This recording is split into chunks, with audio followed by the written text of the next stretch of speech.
What's up guys, this is Ben. How's everyone doing today? I'm doing a redo video of the Manix 2 lightweight and REX45 video. The first video I did, it was out of focus half the time when I wanted it to be, so I figured I would just redo it with the normal camera angle. So this is a Manix 2 lightweight, no steel liners, in REX45 steel. This is a sprint run knife. This is my first Spyderco sprint run. I went ahead and dropped it on the ruler right here. I found out a lot more things about this knife since yesterday as well. It's about 8 inches long.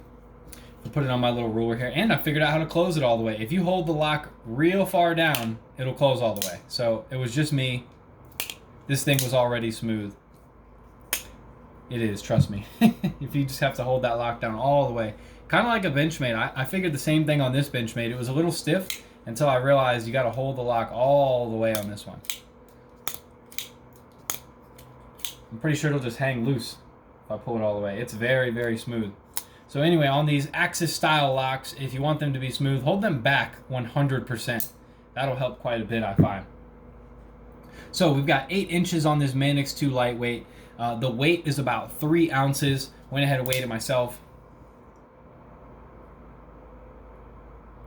These close-ups should be a lot better than the one yesterday.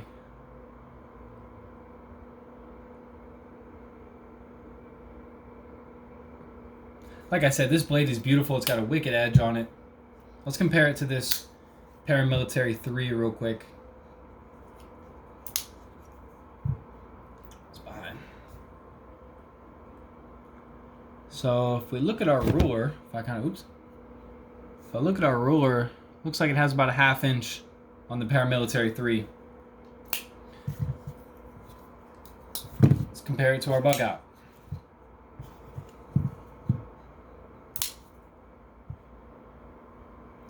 Looks like it's got about the same on the bug out. Maybe the bug out's a little longer than the Para 3. It seems like, yeah, the bug out's a little longer on the Para 3 than the Para 3. Nice knives, really nice knives. Now, the chemical composition of REX45 is as follows: 1.3% carbon, 4% chromium, which is very little chromium. That's why this is not a stainless steel. This is on the Spyderco sheet that comes with the knife as well. On any sprint run knife or new steel, they tell you the composition right on here, and they usually tell you how to maintenance the knife. But got 6% tungsten, 5% molybdenum, 3% vanadium. That's not too crazy, but it's pretty good. And the real crazy part is the 8% cobalt on this knife. So this will rust. They actually came and gave you another card when you buy this knife. This is just a rust prevention card.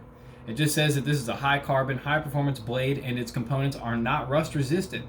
It requires proper and diligent maintenance. Basically just oil the blade, oil the blade, oil the blade is what it says. We all know how to do that. I've oiled it up quite a bit. I've kept oil on it. I left some fingerprints on it overnight just to see what would happen, and they wiped right off in the morning. So it's not like it's the, you know, like an old axe where it's just going to start rusting it in one day.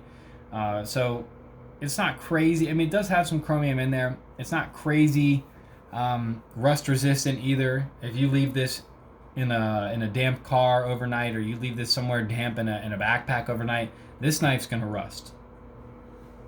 I would probably say if you want to actually apply REX45 to something, you would either have to do like desert survival, or you just cut boxes all day long, and you also have a nice sharpening system, because Maximet and REX45 are going to be harder to sharpen. The harder a steel gets, the harder it is to sharpen. Now, the hardness on Maximet and REX45 are extremely high. It can be up to 65 on REX45, and it can be almost 70 Rockwell hardness on Maximet. Now, they have a Maximet Manix 2. I'm not going to get that one because I think it's going to be so hard to sharpen when the time comes that it's just not going to be worth it. I'm going to eat up my diamond stone, and I don't want to do that. I don't want to have a knife that's going to eat up my stones on my apex. Not like they're super expensive, but still, it's annoying to have your stones go trying to sharpen a knife for 30 minutes, you know? That's annoying. So I usually prefer a nice stainless steel S30V. This Spy 27 is very similar to like 20CV. 20CV, Benchmade's CPM 20CV, very similar.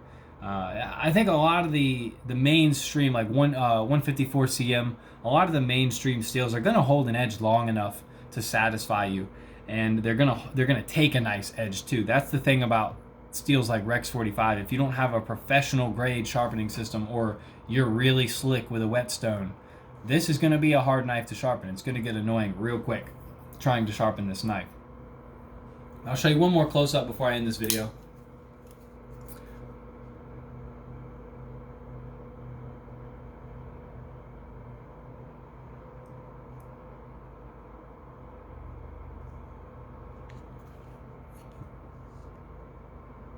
Look at that shine. It's all the cobalt. And this has a wicked, wicked edge on it. This is just the standard Spyderco edge. It was probably really hard to get on there.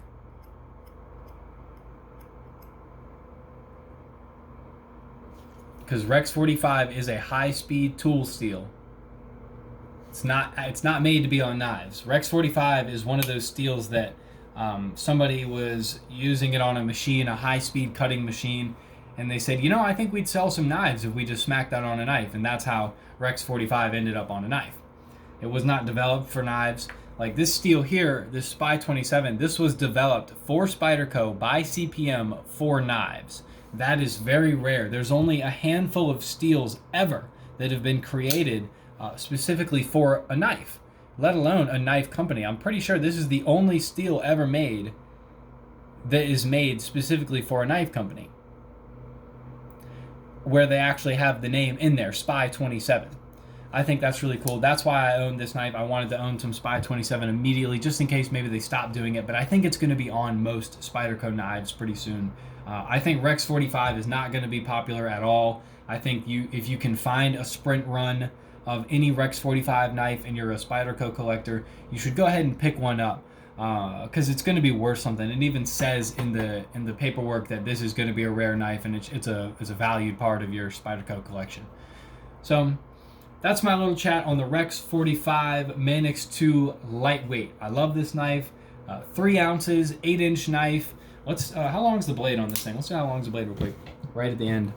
Looks like the blade in entirety is about 3.5 inches. So 8 inches total, 3.5 on the blade, 3 ounces, bad steel. Can't go wrong with this. This would be a great self-defense knife if you wanted to only have it as a self-defense tool. You know, I wouldn't go opening boxes with this if you don't need to open boxes with it. You know what I mean? But we're out of time. Good self-defense tool. Good all-day box opener if you have a sharpener. Y'all have a great day. Thank you.